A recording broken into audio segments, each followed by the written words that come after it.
Some people have defined impromptu speaking as public speaking on the spur of the moment without preparation. It is precisely this definition, and especially the last two words, without preparation, that instills fear and panic in many people. And yet, seldom is an impromptu speech given without preparation. If the preparation problem is resolved, much of the fear and panic associated with impromptu speaking can be controlled or at least reduced. How prepared are you in impromptu speaking situations?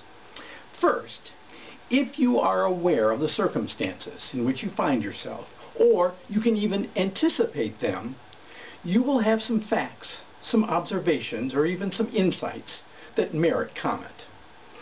A previous speaker may have made a remark that deserves your attention.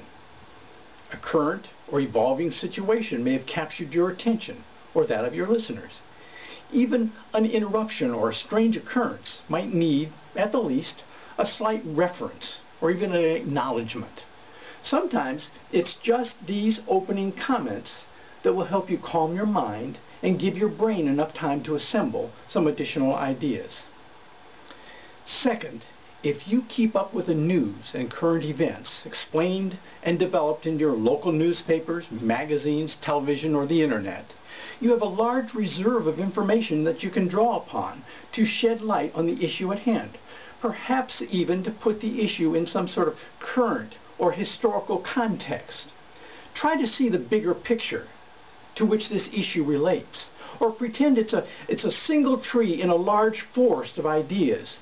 And in this way, it's your job then to define or describe the context, the forest.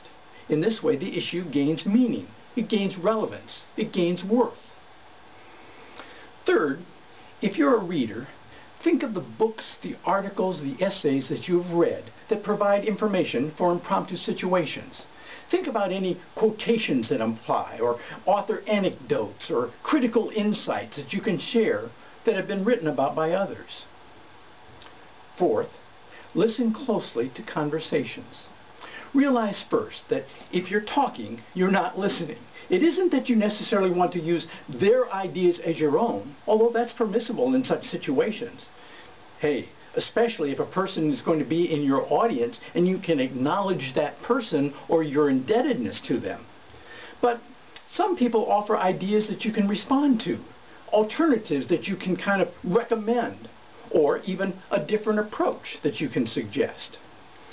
Fifth, depend on yourself.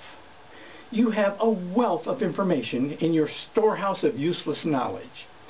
Although an event or an issue may appear at first as just another little scrap to add to your storehouse of useless knowledge, that morsel or that scrap can become a treasured nugget in just such situations. Suddenly, that little piece of knowledge can become the finger food that leads to a feast of new ideas, thoughts, plans, and visions. When you're a sponge for knowledge, you build a foundation for the unexpected. Also, you have viewpoints, you have positions, beliefs, attitudes, needs, and values that you have accumulated as a result of living your everyday life.